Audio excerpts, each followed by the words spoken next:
What's up, y'all, and welcome to Worldly Church Girl Live. It's your girl, your host, Lillian Harshaw. Let's address the elephant in the room. What in the world is Worldly Church Girl? Worldly Church Girl Live is just like the podcast. Uncut, raw, unfiltered conversations with kingdom-minded people who are sharing their life stories, how they overcame for God's glory. So sit back and relax and enjoy Worldly Church Girl Live.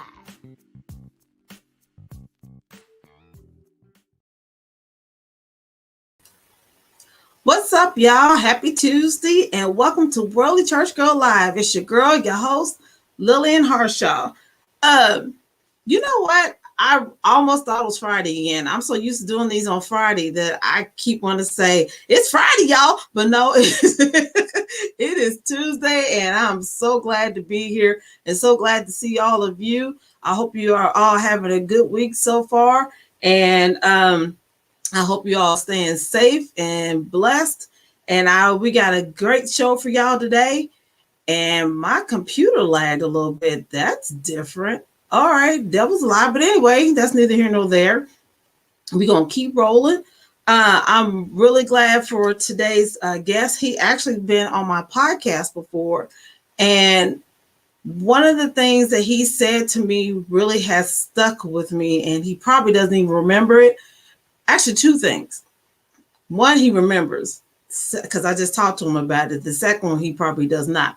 So I'm really glad and excited that he wanted to be on the show with me tonight. And it gives me great pleasure. And look, he's fresh from the gym, y'all. So he's a hustler.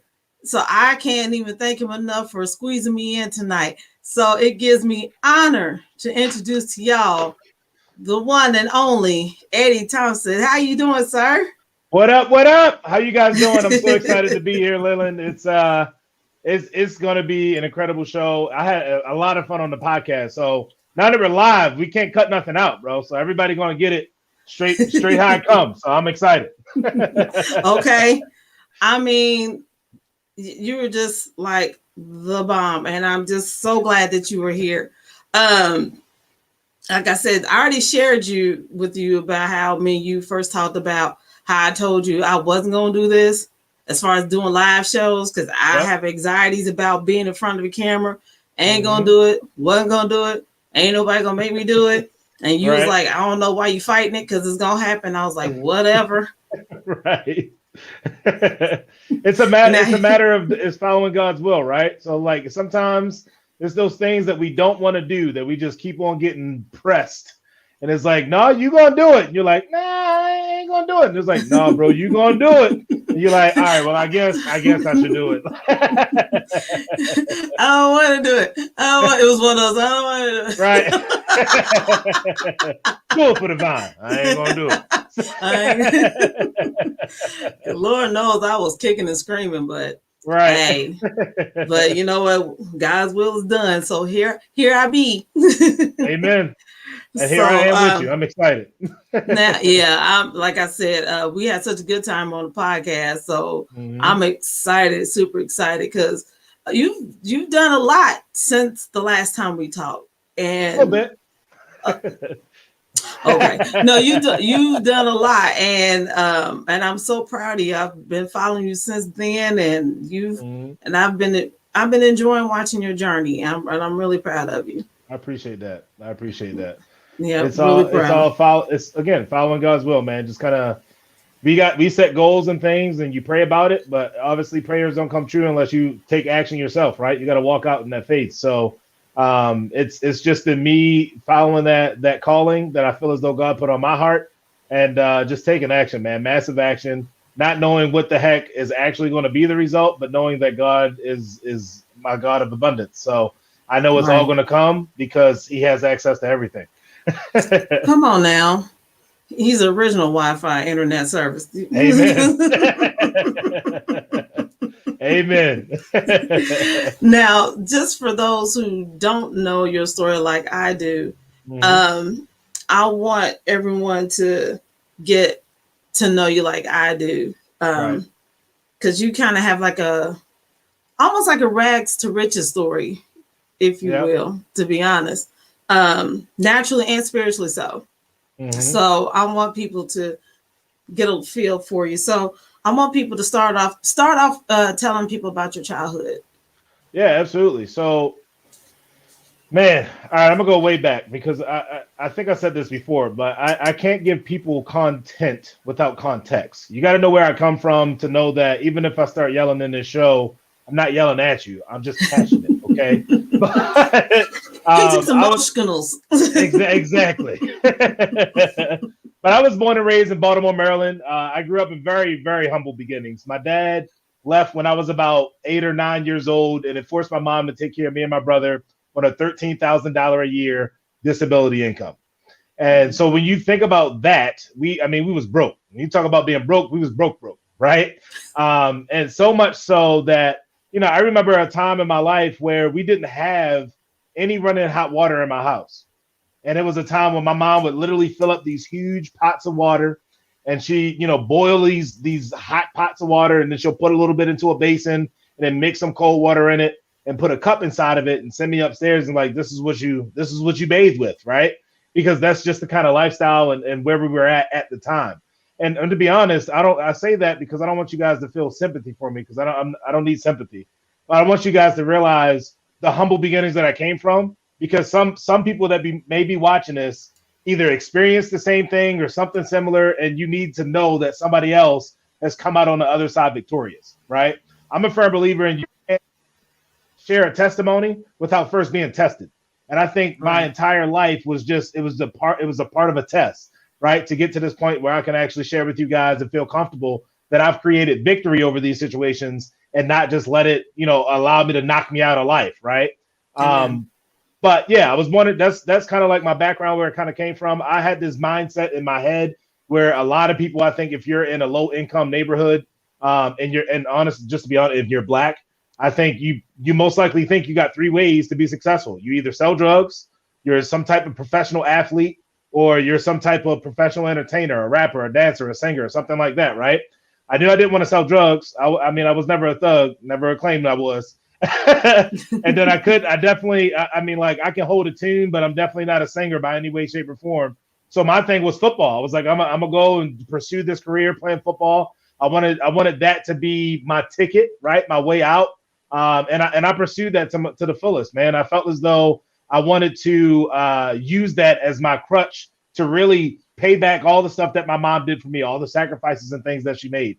So much so that when I got into high school, I went to a high school that had never had a D1 scholarship offered to any of their students, right? So when I was in that high school, I had a lot of teachers that was like, give that up. It's a pipe dream. Oh, it'll never happen because it's never happened here. I even had one teacher tell me, you have a higher possibility of going to jail or dying before you have a chance of actually accomplishing that goal, right? A teacher told you that? Yep. Teacher told me that. Wow. So it's obviously, when you hear things like that, it's not the most encouraging thing. But if you're anything like me, when people tell me that I can't do something, it just makes me want to do it anyway. Like that's just how my mindset works. And from there, I wanted to prove those people wrong, but I also wanted to listen to my coach. My coach was my biggest voice that was inside of my life, big mentor of mine. He just kept on telling me like, hey, but you got it. You got what it takes. You're doing what you need to do in a classroom.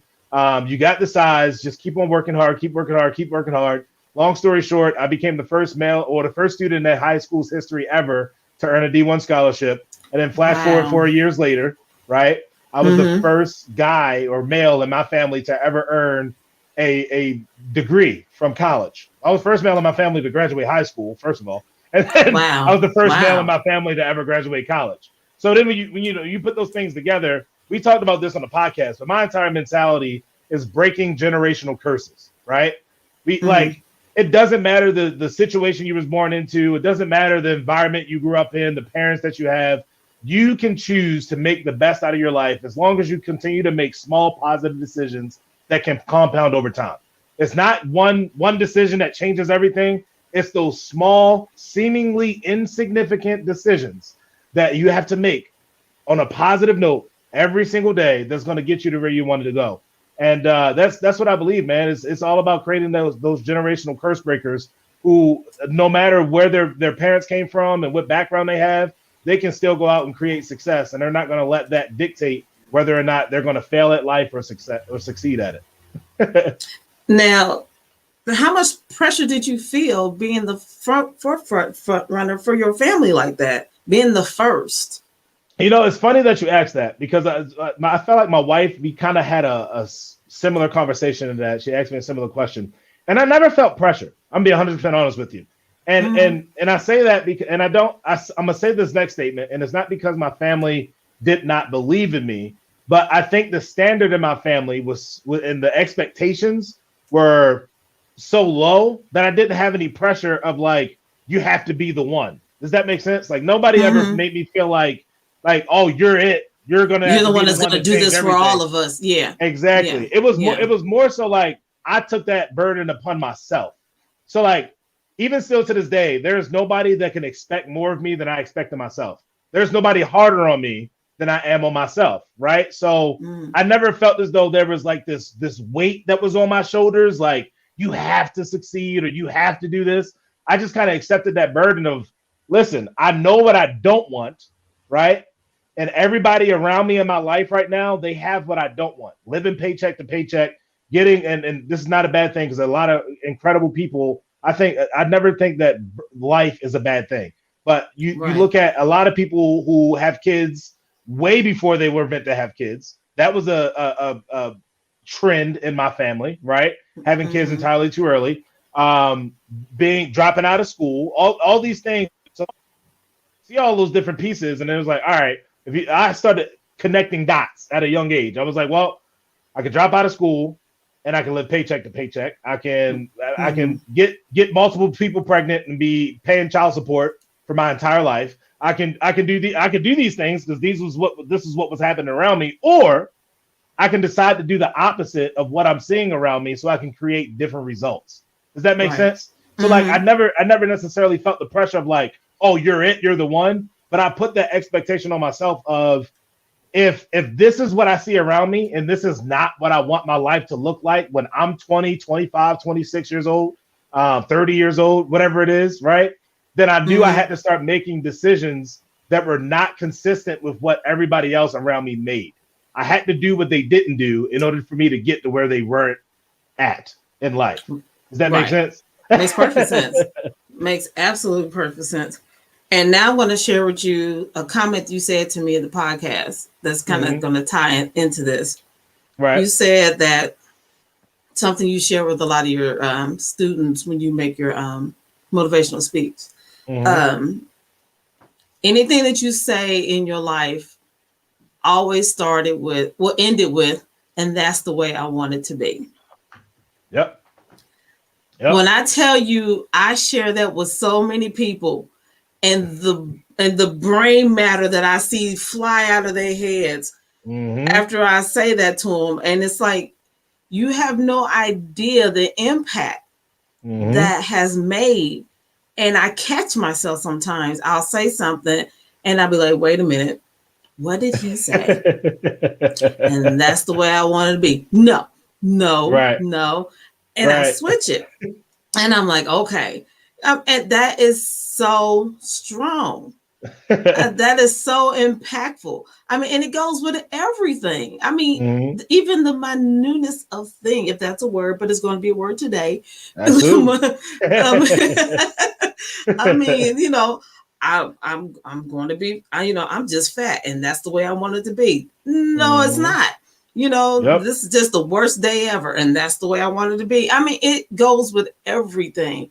Absolutely. That is such a powerful period to every statement. So I want to thank you for that little seed that you planted. Absolutely. It's funny that you say that, because I'm dressed like this because I came from a workout. Literally had sweat, and now I'm in a hot room anyway, but we're going to rock it out, right? But literally before we left the house to go to this workout, me and my wife went together. And before we left, my wife was like, oh my gosh, I'm so tired. And when I hear statements like that in general, if I hear it from my kids or I hear it from my wife, I hear it from anybody, I'm just like, and that's exactly the way I want it to be. And then she was like, well, no, it's not. And I was like, well, don't say it, right? But it's true. I got to catch myself sometimes, man. Like I went on a I guess a phase where like I'm bigger now. I'm bigger as far as weight wise than I've ever been in life, right? And I always joke about like as a kid, I've always been a big dude, big guy in general. And I would always joke about like, yeah, I'm fat, it's okay, but like I was never actually fat. I was just, athletic. In your head, you thought you were fat. Yeah, right. Yeah. I was fat because I can eat, 7,000 calories in a day. That's why I was fat.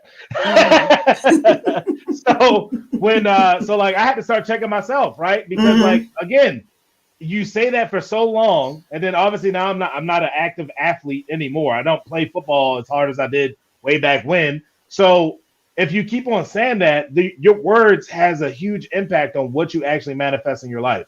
So if you just keep communicating it, and I'm like, dang, man, now I got a dad bod. Now I got to do something different about it. You know what I mean? Right. But it's just very true, Lillian.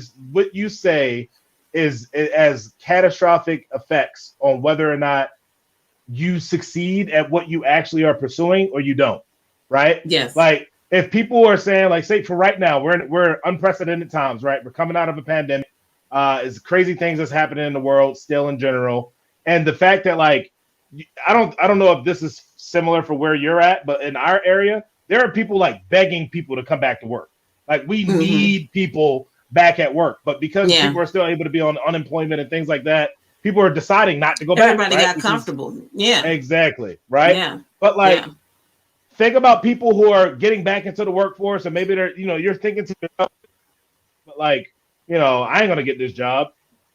And that's exactly where I wanted to be. Is that how you wanted to be? Do you not want that job? Or do you actually think that this is going to be the best step for you in your career? You got to start talking about all the things, like start speaking in terms of what you want it to be, because then you'll start catching yourself with all these little nuances about why you're not making it, because whatever you believe is what is actually going to manifest. So if you're saying these statements and it's coming from out of your belief system because it's in your subconscious mind, you got to start checking those statements and getting to a point where it's like, no, that's not what I want. I want this. And you start speaking those things. Like, I'm going to interview for this job and I'm going to get it. And it's going to be the best step in my career thus far.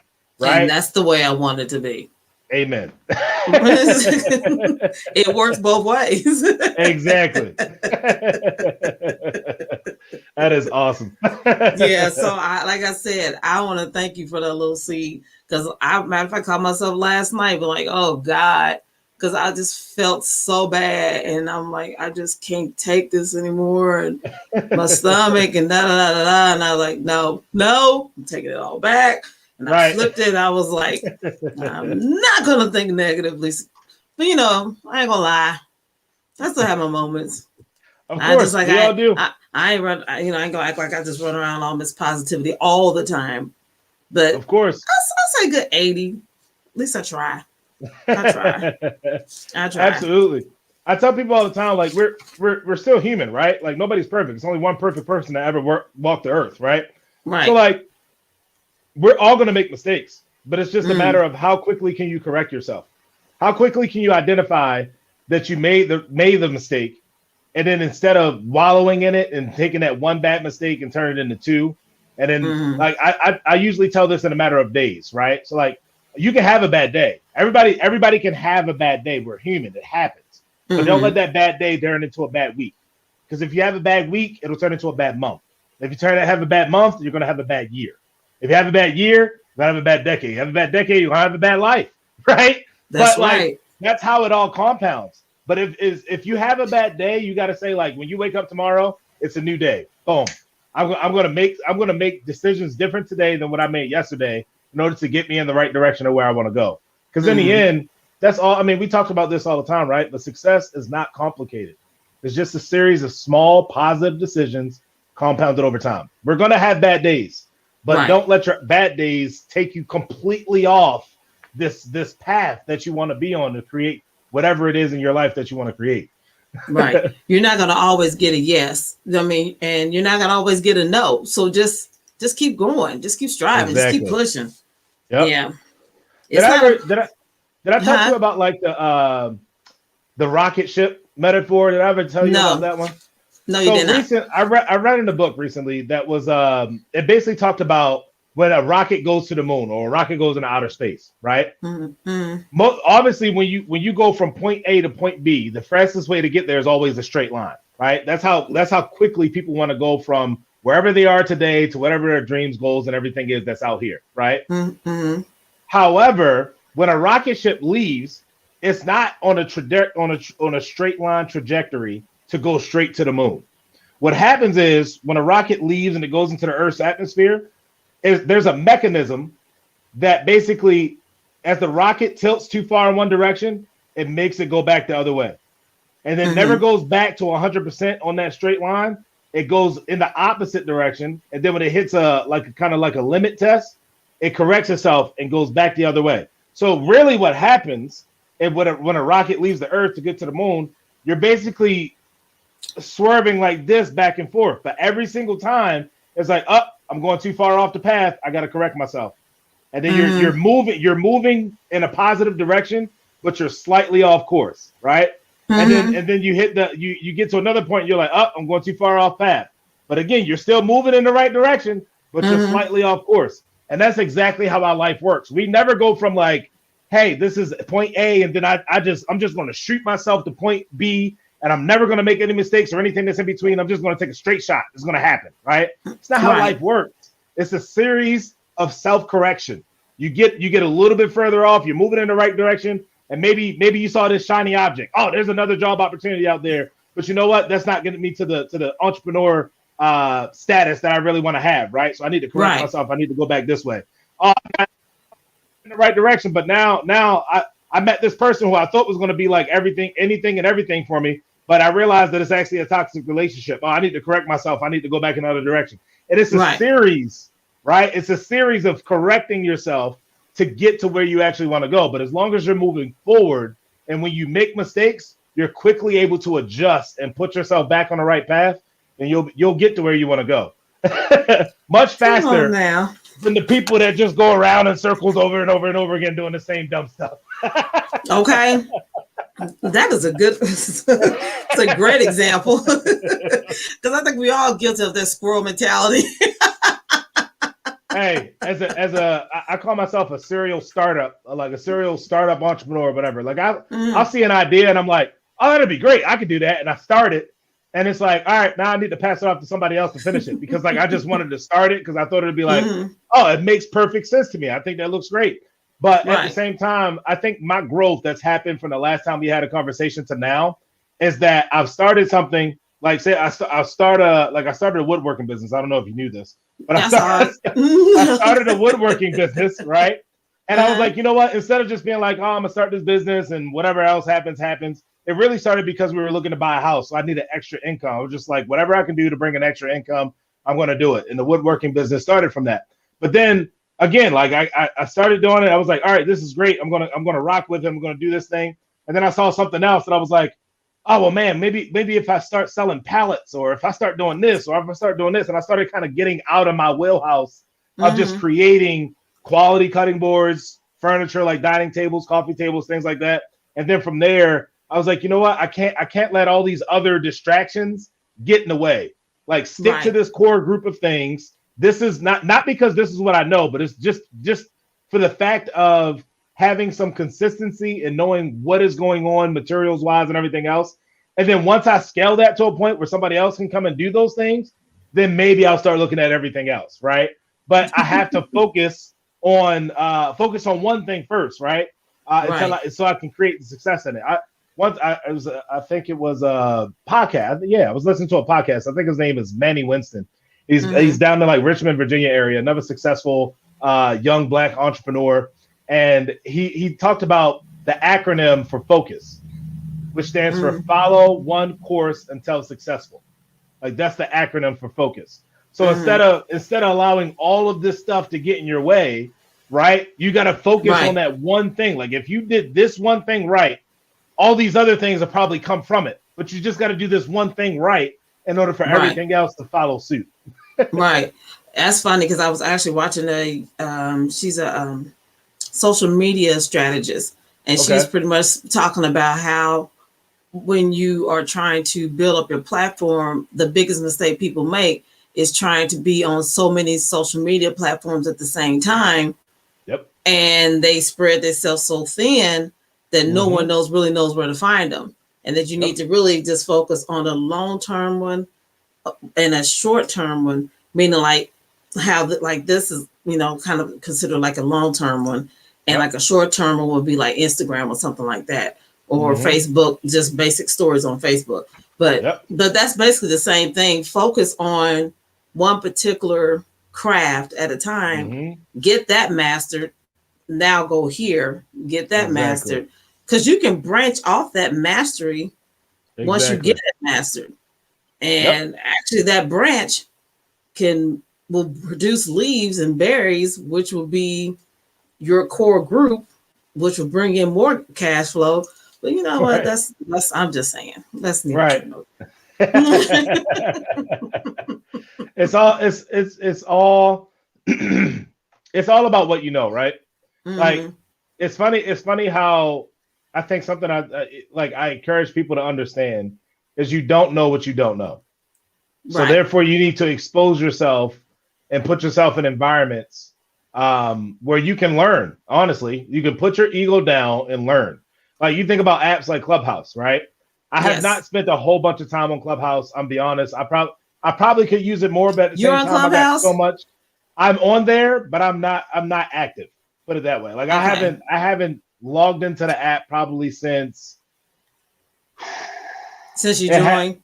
No, I've been on there since I joined, but it has to be at least a 3 to 4 month span since I've been on the app, like actively looking for it. Okay. Does that make sense?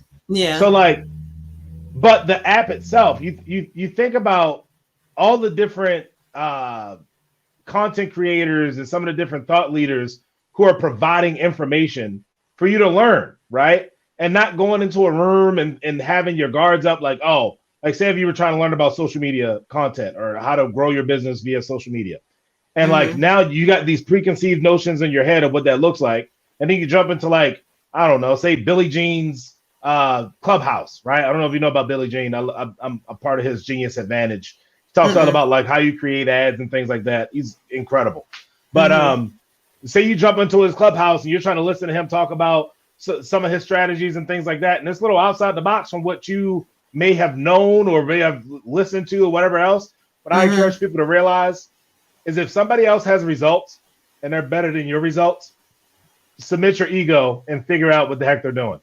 Absolutely. Because the longer you got that ego up there, the longer you stay stuck and frustrated wherever you are.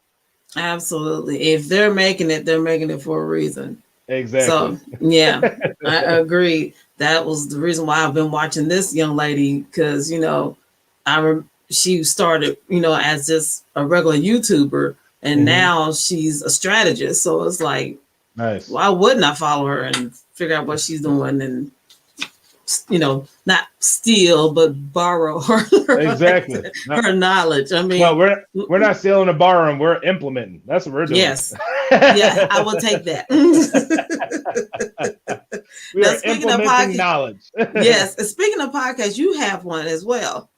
Absolutely. Yep. Yes. The Curse Breaker podcast. Yes. Now, tell us about your podcast. Yeah, so the podcast is very similar to what I talked about when we first opened up and you wanted me to just share about my story, but it's dedicated to breaking sorry about that, dedicated to breaking generational curses, right? It so I want my bad. I didn't want to bounce it over there. But the whole first season is actually based off of my book, which I didn't even realize this until just now. But they're both I thought you did that on purpose. I honestly did not. I promise you. I'm telling you, I walked in here straight from the gym. So however it was set up, that's funny. But the first season is all based off of the book. So like the Unlock Yourself, my book is called Unlock Yourself, How to Earn the Success You Were Born to Create. And that's because I personally believe that we're all born with seeds of greatness inside of us.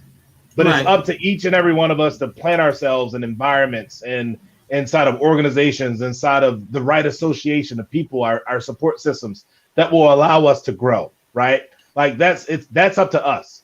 I think we're all given a seed. Like God gives us seeds. He gives us talents, right? In which everybody doesn't have the same amount. Everybody is gifted, but gifted in different ways, right? But you got to figure out a way how to nurture that talent, right? You have to figure out how to sow it and start to create a harvest from your talents, right? But we all have those seeds inside of us. So the book is based off of that premise. We all have those seeds inside of us already. We just have to nurture it and make and become the person that we were meant to be, not some crazy person that's like you can never get there, right? Because we're all meant to have that.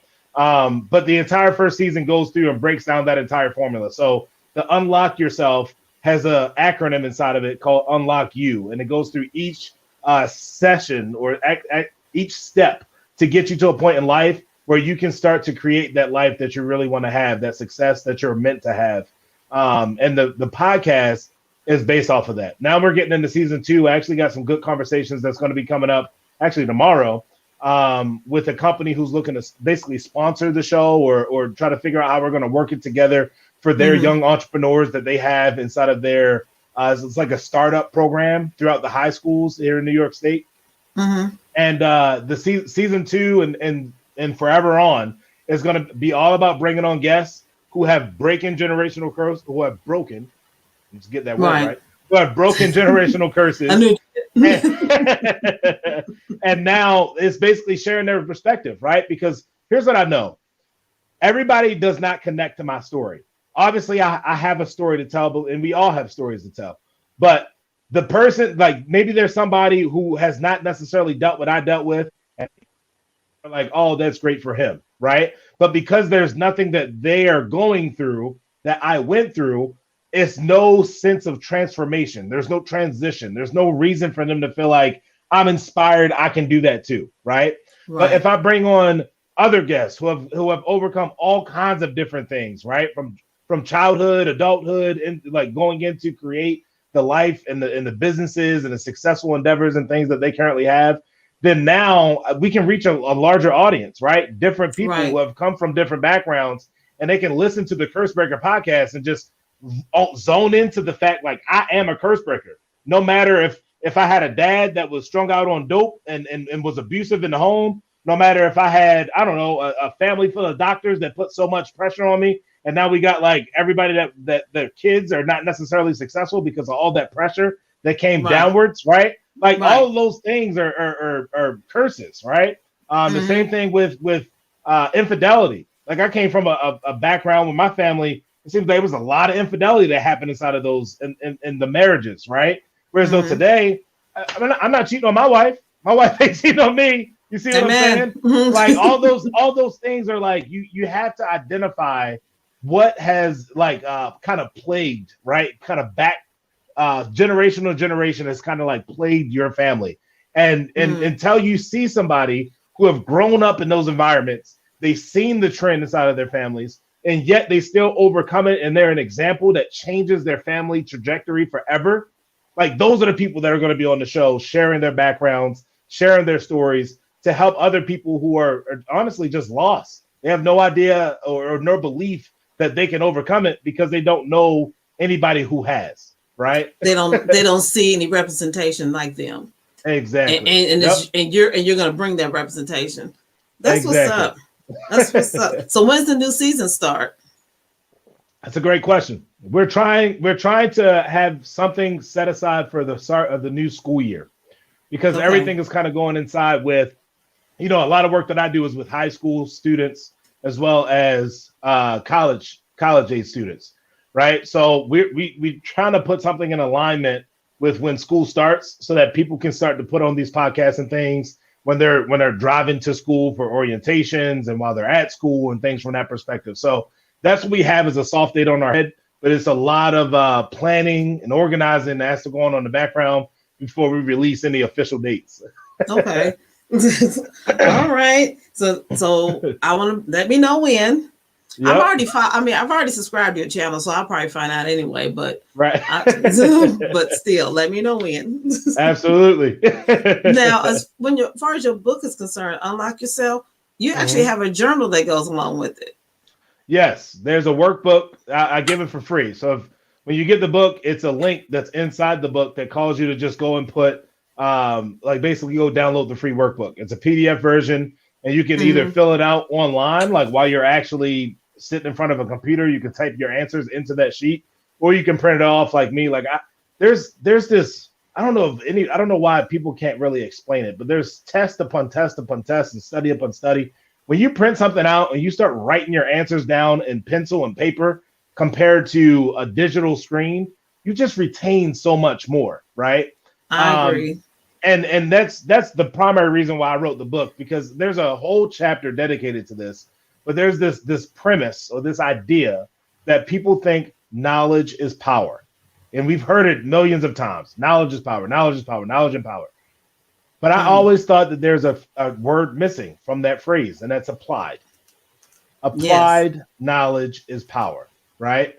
Because if you can have all the knowledge in the world, you can know so much that's up here, but if you never apply any of those things, then you don't got it, right? Like you're not going to create anything for yourself. So I wanted to create that free workbook to encourage people to apply the knowledge that they're getting from it, right? To start actually sitting down and writing down their dreams, writing down their goals, writing down the people in their life that really encourage them and inspire them and push them and motivate them to be better than what they currently are, right?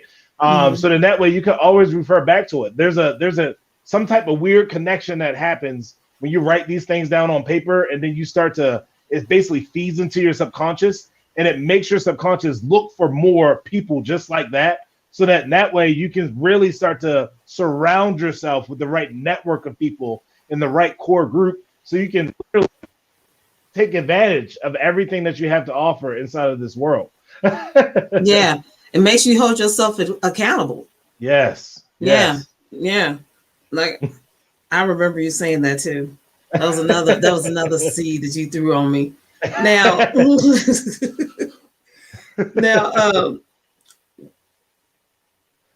what is the thing that you love most about what you do?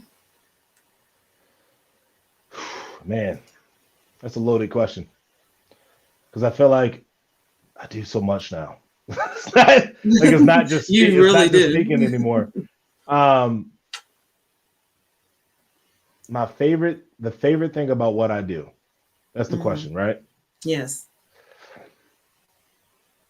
My favorite thing has to be the legacy. I always come back to legacy, and that's what motivates me and drives me a lot. Like instead of hitting my snooze button in the morning, I wake up and I think about, like, do I want my kids to have a habit of just hitting the snooze button and going back to sleep? Because I got two guys. I think when we first talked, did I have both of my sons yet, or did I only have one? I want to say you had one and one was on the way. Yeah, so we officially got two now. So then they're 2 and 1 years old. So yeah. so I think about those guys, man, and I think about, like, I heard at a conference once that whatever you do as a parent, right? Whatever dreams you accomplish individually, whatever you do to build the life for your family, your kid, it becomes the ceiling. That's your ceiling, right? However, it also doubles as the floor for your kids to start from, right? So what I love about what I do is everything is fueled into how can I put my sons in a better position so that whenever I'm not here, because it's going to happen, right? You can't avoid it. That they're in a better position to go pursue their dreams, their goals, and they have the resources untapped so that they can really go do it, right? Instead of feeling like they really had to build everything from scratch, or they really had to just claw and pick and try to get to where they wanted to go, right? Like I don't want it to be easy for them. I don't want it to be a cakewalk, because I don't think that develops character. But I think if they had the dream, like say if they wanted to start a business, or if they had some crazy idea or invention that they wanted to invest in, I don't want them to have to always depend on somebody else in order for that to become a reality. If I can do what I can do now to create and set them up in a position in life to where as though they can go and do what they want to do to the fullest, to their fullest potential, that I think that's what's most important to me. That's what I love about what I do, is because it's a reminder every single day. That again, my dad is working as hard as he can to leave a legacy for us. A legacy that not only we'll remember, but hopefully my grandkids will remember, and my grandkids will remember, and my grandkids will remember. Okay. Right? Because the Bible said you should take care of generations, right? You should be passing these things on for generations. And that's a primary reason why I wrote the book, man. Like long after I'm gone, that's still going to be here teaching them lessons that I won't be able to physically teach them anymore, but they can pick up that book and always be connected to dad, or always be connected to whenever I have grandkids. Oh, that's your granddad right there. Read that book. It's going to get you to where you need to go. You see what I'm saying? Like, right. He knows some stuff. Now, someone asked, do you feel that abuse is a learned behavior? I feel like abuse is a learned behavior. That's a great question. I can only speak off of experience, right? Because this is something that I used to struggle with just mentally, because my mom came from a background of abuse, right? Inside of her home. Like, my mom would tell me stories, even still to this day, of her mom and dad, like, literally getting in fist fights. Like, they've cut each other with bottles, knives, all kinds of stuff, right? So my mom grew up in this very aggressive, chaotic environment. And then she marries my dad, who never cut her with a knife, but he would basically just get drunk, belligerent, and he would be physically abusive, right? And I used to struggle for a long time, man. Like, I used to think, like, is that something that's just like passed on, like, generation to generation? Like, am I one day just gonna wake up and be like, I'm gonna cut somebody? Yeah, exactly. Like, yeah, right. And what I've learned is, no, like, you can't accept the failures of your family's past as your future results. Does that make sense? Like, you can't do that. So, like, in a sense, yes, I think obviously if a kid sees abuse all the time, but that's the other thing. My mom, although she lived in those situations, my mom is the most gentle person in the world. My mom don't want to fight you. My mom is one of the most natural lovers in the world. Like, just come here, like the wholesome Southern Black woman. Like, come here, baby. Like, just give me a hug. Everything gonna be come good. Here, baby. Let me feed you. You know what I'm saying? So I don't think it's a learned thing. I think obviously there's examples that are set, and again, it's things that's leaking into your subconscious mind. If you feel as though, like, you live in a household, like, as a male, right, and then the other male role model that's in the household is just somebody that is just abusive and everything else, you can subconsciously assume, like, that's how you're supposed to be when you get older. I think that there's some truth to that. But in the end, I'm a firm believer in, you can't use somebody else's failures as your own expectation. So, like, although I've seen that in my own home, that doesn't mean that I'm going to wake up one day and start beating my wife, right? It's just not going to happen. I know. I also saw the aftermath of it. Like, I know the pain and the suffering that put on my mom, and I never wanted to be the cause of that pain and suffering. Never. Right. So I never put myself in a situation where that'll ever be an issue. So it's just, I mean, I know that was a long-winded answer, but you're fine. I don't think it's necessarily a learned thing, but at the same time, I could understand somebody arguing that, oh, my dad abused people, or, you know, since my dad abused people, then I'm going to abuse people, and then it kind of just keeps getting passed down. But here's the thing. I think I may have said this in the podcast. I don't know for sure, but most people say, like, oh, these things run in the family. Like, abusers run the family, alcoholics run the family, drug abusers run the family. And I always had this phrase. I was like, you know what? You can say that, but you know what your family needs? You need somebody to say, like, oh, it ran in the family until it ran into me. You can be the change. You can be the person that says, like, although all that happened for generations and generations, it stops here. I'm going to make a decision to do it differently. And then now your kids and the kids after that are going to see a positive example of what it's supposed to look like, and not what it looked like in the past that you had to endure. Does that make sense? That makes perfect sense. You actually tied it all up. 2 questions all in cute little bow. One cute little Christmas bow. Put a little on there. We're good. Oh, okay. And I honestly believe that because I've seen so many times where, especially like in talk shows, where someone's sitting there going, "Well, you know, my dad, you know, did this to me, and this, that, and other, and that's why I'm in these streets, and that's why I'm a criminal. That's why I'm in and out of jail." You made that decision on your own. You're a whole grown man. Or a whole grown woman. You don't have to live that way. You didn't have to let your life turn out the way it did because of whatever your past dictated to you. Right. So I completely agree with you wholeheartedly. Absolutely. So yeah, my kids are real quick going, "I get that from you." Don't be blaming that on me. Exactly. you do that because you just do that, and that's not my fault. Exactly. No, I'm a. So here's the other thing that I'm a big proponent of, and some people ain't gonna like this, but hey, I mean, it just is what it is. You got to start taking some personal ownership, man. Like, take personal responsibility for your own actions and your own attitude. There are two things in life that we can control. Two things. Yes. That's our actions and our attitudes. Period. Actions and our attitudes.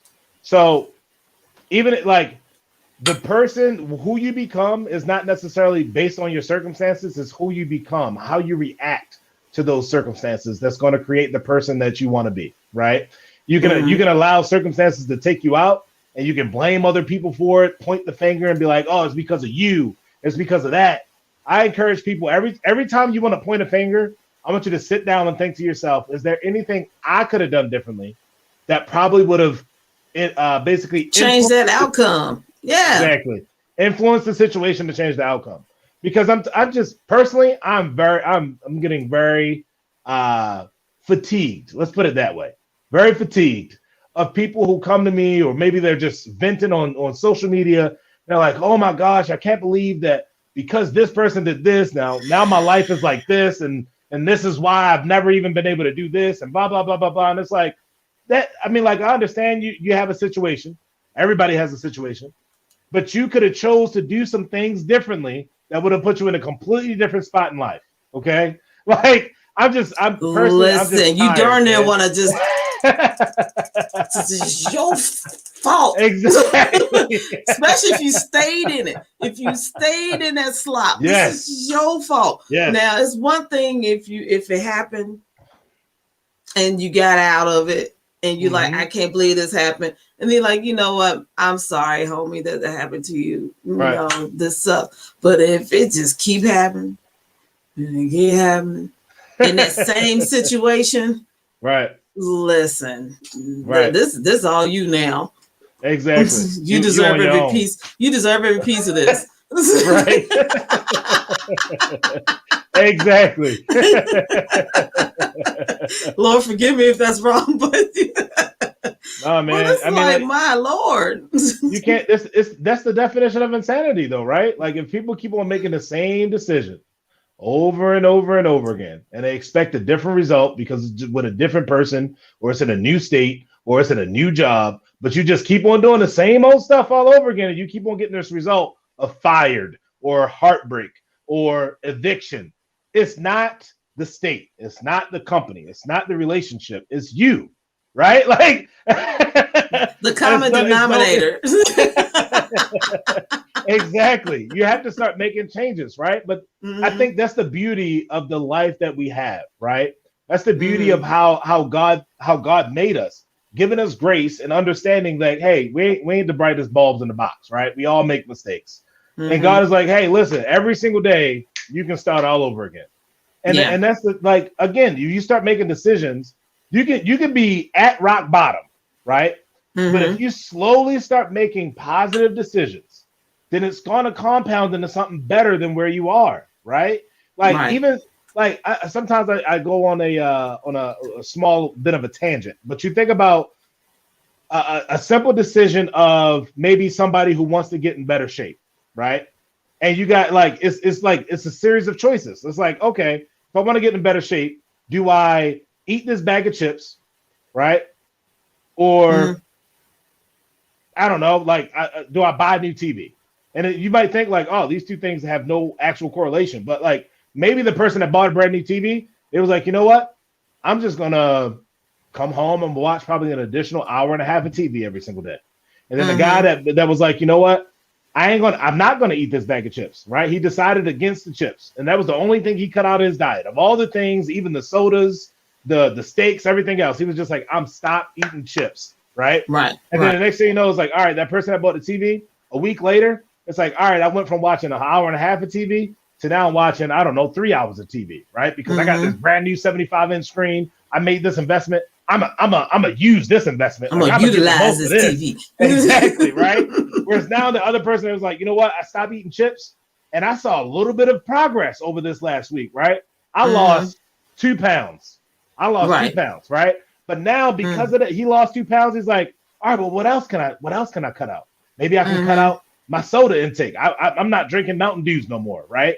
But and then he's like, all right, I'm not drinking no more Mountain Dews. And then the guy with the TV, he's like, all right, well, I'm gonna pick up another show. Like, not only do I like Snowfall, but now I like, I don't know, Shark Tank, and I'm gonna watch more Shark Tank, right? Because I can binge out on all these Shark Tank. So now you start to see these two things diverge. Like up here, it looks like it has absolutely no effect, right? But when you start to get like 3, 6, 9, 12, 18 months down the road, you start to see these two people's lives go in complete different directions. The guy that was over here that said, I'm just gonna stop eating chips.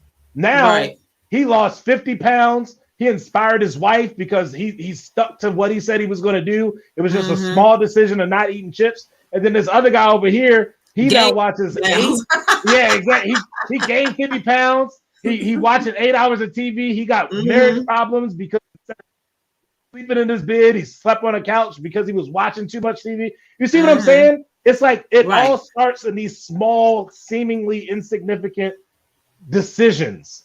But those decisions compounded over time is either going to lead you to the fat guy that's now getting a divorce, or the guy that's truly happy with who he is and inspiring other people around them to be who they're meant to be as well, right? But it's a series of taking responsibility of your small actions every single day. If you can take advantage of these small individual actions, then you're going to get to where you actually want to go, compared to just going in the other direction and not having any success at all. Back to that rocket ship. Exactly. You want to do like this, or you want to do like this? Right. She's going to Mars. Right, exactly. Nowhere near the moon. No, the worst place is just getting lost somewhere in the middle. Like, you ain't even got a destination. You just, oh, I'm floating in space. I don't even know what's going to happen out here. I'm just out here floating in space. And then you lose resources. You run out of food. You run out of fuel. You run out of everything. And then you just exist. Now you run out of oxygen. Just gone. Exactly. There you go. Wow. You know what? Now, what advice would you give to someone who's watching right now that's dealing with generational curses right now? Biggest advice is, we used to have a phrase in college, right? Where we used to say, like, okay, so many different people in our division that won the conference, right? Our conference was not dominated by any one team. It's like literally every single year, it could have been any of the teams could have won division. There could have been division champs, right?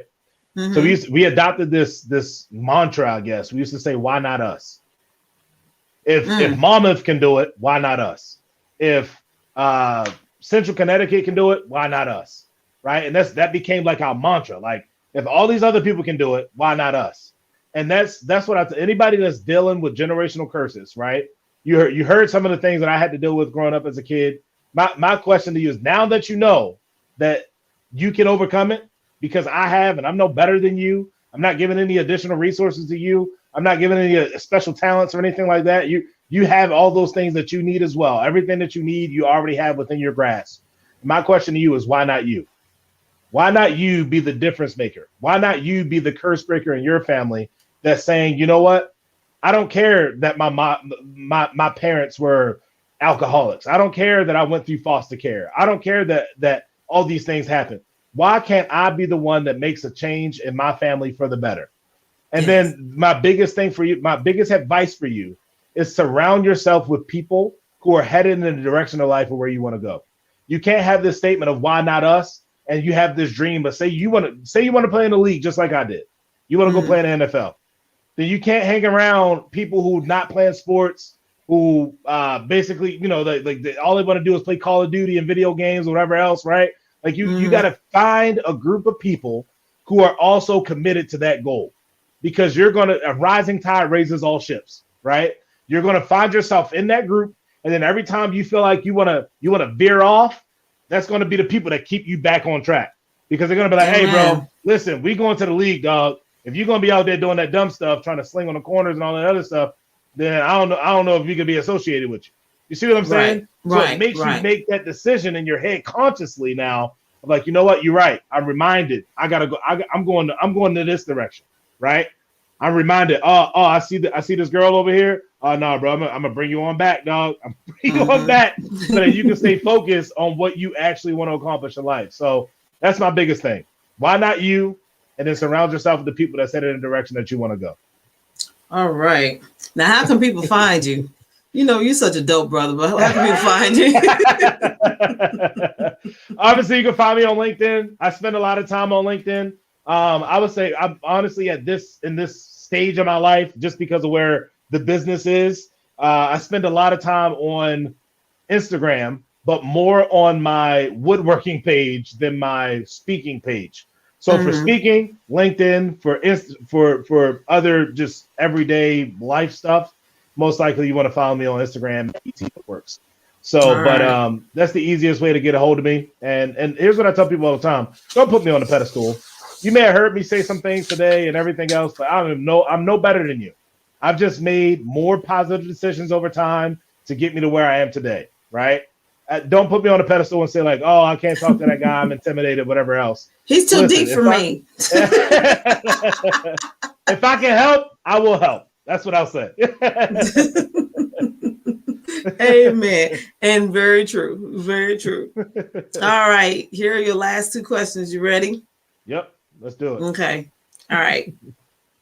If you could have any actor portray you in your life story, who would it be and why? That's a tough one, man. That's a tough one. I gotta so I can narrow it down to two, but I gotta pick. That's one. fine. I gotta pick. No, one. you can pick. No, you can pick two. It'll either be Will Smith or it'll be Denzel. Okay. Will Smith is my favorite actor of all time. He always has been. I feel like I learned so much from Uncle Phil and Will Smith. Yeah. It's just the time that I grew up in. Time we both grew up in. That daddy scene. Bruh. I watch that scene at least 2 or 3 times a year. Just remind myself. It gets you every time. Yep. It's like, why? That was the moment. Was like, Will connect. Right. That scene and the scene when him and Carlton, when Will was in the bed and Carlton had that gun and Will got that gun from him. Yes. Yep. Those two scenes was like, okay. Yep. I see you, Will. You got some acting chops on you. All right. Exactly. Okay. Okay. You going somewhere. You doing it. Exactly. you just parents ain't just gonna understand. You really right. Absolutely. Okay. All right. I felt like if I had to pick one, so the other one is Denzel. But even now I'm thinking about it, right? Like I just appreciate Denzel for who Denzel is. Like Denzel is just Denzel. Well, you know what I'm saying? It's Denzel. Right. It's Denzel. Okay, well, see, you can have Will play the younger you. And you can have Denzel play the older you. This is true. Will old now, though, bro. So I feel like he can do both. So here's all right. If I had to pick because Will sometimes he can look really young in a movie, and then in another movie you be like, Will looking old. Right. Exactly. So you can go either way. I had the epiphany moment. I think if I had to pick one, it would be Will. Primarily because, and people may have realized it here or not, I don't really know. But if you know me in my personal life, I'm just one big kid. I'm one big goofy kid, and I love to have fun, right? Like now, obviously, I learned some things along the way, and I can talk and I can articulate and everything else. But I'm still just a big kid. Like I want to play pranks on my wife.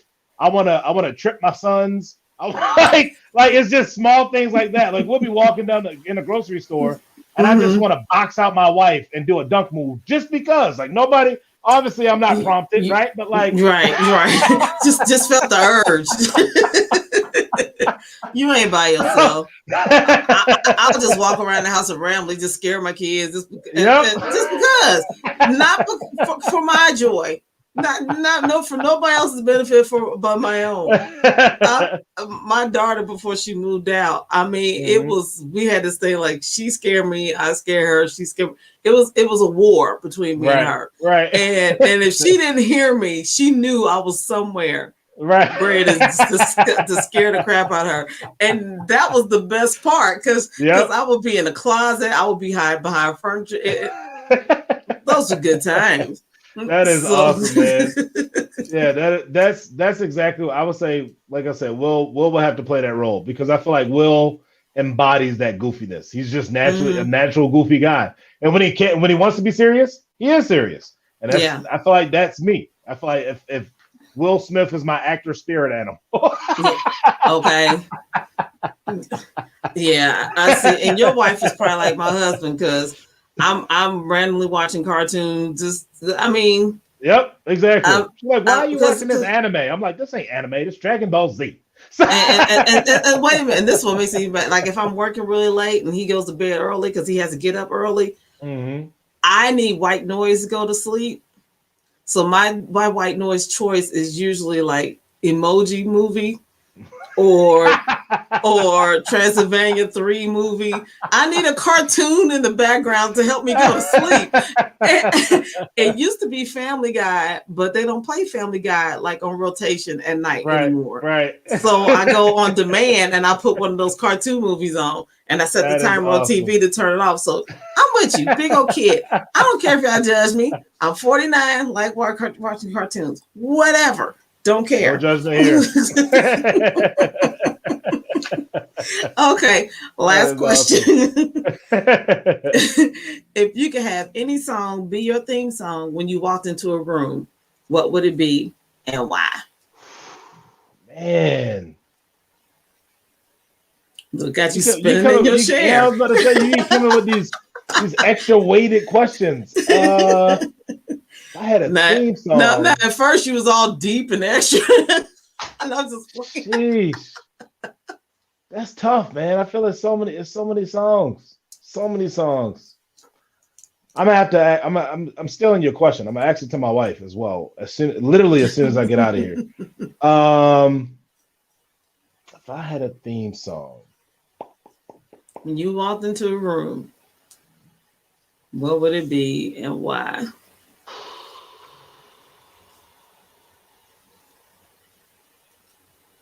I'm old. I'm an old soul, right? So I feel like the only thing that keep on coming back across my mind over and over and over again is September by Earth, Wind, and Fire. Hold up. How you go from Dragon Ball Z? I'm a big old kid. I trip people. I make them laugh. Ha ha, for my own pleasure. But I'm an old soul. I listen to some Earth, Wind, and Fire. That is okay. You're talking about doing like this. I'm like, it's a lot of different pieces, man. Like when you start, like obviously when you start unpacking a person, it's a lot of different stuff. Like my mom raised me. My mom had me when she was 37 years old, right? So all the music that I listened to up until really high school, when I had autonomy to listen to whatever I wanted to listen to, it was all my mom's. I was listening to oldie but goodies, man. I was listening to the OJs. I was listening to Earth, Wind, and Fire, Stevie, Ray. Like those was the songs. Aretha Franklin, Kurt Franklin. Like you had albums. Wait a minute, where you had like this, hold them like this. Exactly. I did too. So I know you're holding like this. Don't you put your fingerprints on there? Exactly. So for me, I was like, if I had to pick one, because I feel like Earth, Wind, and Fire, like the song September itself, Mm-hmm. I feel like that is my vibe as a person. And it's the Okay. song, like if I hear September playing anywhere, I'm up. I'm like, oh You snap, this is vibing. my You're like, oh shoot. and people, you know, young people in the room looking at me like, how do you even know this? And the old people in the room like, how do you know this? Right. You just in the middle. And you like, how do you not know this? And to the young exactly. people, and you know, old people, why wouldn't I know this? Oh my gosh. But yeah, That is too funny. that has to be it, man. Earth, Wind, and Fire, September. I love that song. It's one of my favorites. It's the song. It's also the song that me and my wife walked out to after our wedding. So like after the actual ceremony, and they announced us like, hey, you know, for the welcome. first time. Mm-hmm. Yep, but not at the reception. At the actual ceremony when we walked off the altar. Oh, we played September and danced down the aisle. It was incredible. It was the best thing in the world. Didn't. Oh, your pastor was cool. Oh yeah, we was good. We was good to go. And we had, so here's the thing though, we didn't just play the song.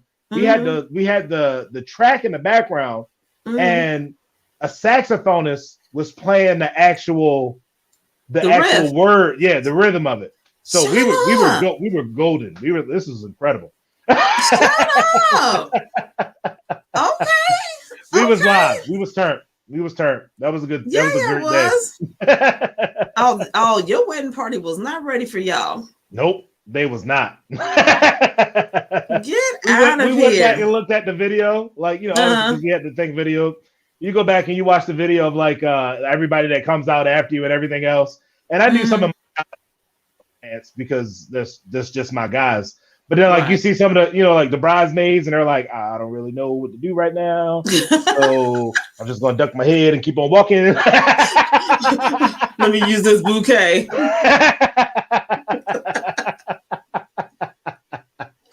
it was a great time, man. Like it was our wedding. We still talk about our wedding today. And even when we see people who were at our wedding, it was like, bro, your wedding was live. I was like, yeah, no, that's just God's work moving right there, right? That's how we do. Exactly. That is so what's up. Well, you know what? As always, you're such a good time. You educate, you give me something to walk off with, and you know when you make me laugh. So I cannot thank you enough for doing this for a second time and doing this live face to face. Absolutely. I appreciate you. I appreciate you taking the call of saying I'm going to go live and not avoiding it and being like, you know what, I'm gonna dive in this thing full fledged, because you're doing great, man. This is awesome. Oh, thank you. I dodged it for a while now. A good while. I want to say almost a year. Mm-hmm.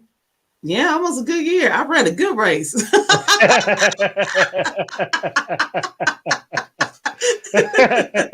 I had some good running shoes on. But hey, the Lord runs a lot faster. Exactly.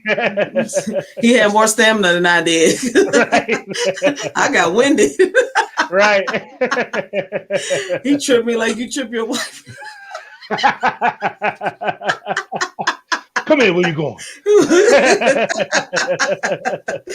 Okay, you do those videos, right? Okay, yes, Lord. I'm sorry. That is awesome. Oh my God! So don't hang up. I gotta tell you something. But thanks again for being on here. Absolutely. Thank you for having me. Thank you.